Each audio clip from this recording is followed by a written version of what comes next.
Hello friends, এই দেখো আজকে আমি একটু পটল চিংড়ি বানাচ্ছি। এই যে পটল আর আলু ভালো করে ভেজে নিয়েছি, সঙ্গে পেঁয়াজ আর জিরে, তেজপাতা আর শুকনো লঙ্কা ফোড়ন দিয়েছি।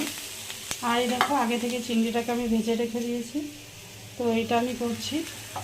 আলু পটলটা ভাজা হয়ে গেছে, তাই আমি এখানে জিরে, আদা আর রসুন একসাথে আর কাঁচা লঙ্কা একসাথে পেস্ট করে রেখেছিলাম। তো এইটা দিয়ে আমি একটু মশলাটা কষে দিচ্ছি। মশলাটা খুব ভালো করে কষা হয়ে গেলে আমি জল দিয়ে দেবো। তো দেখো আমার কিন্তু মশলাটা কষা হয়ে গেছে, এবার আমি জল দিয়ে দিচ্ছি।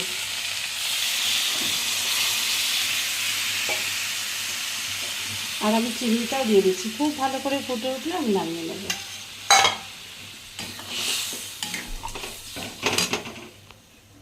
তো আমার হচ্ছে এটা হয়ে গেছে, আমি একটু নামিয়ে নিচ্ছি।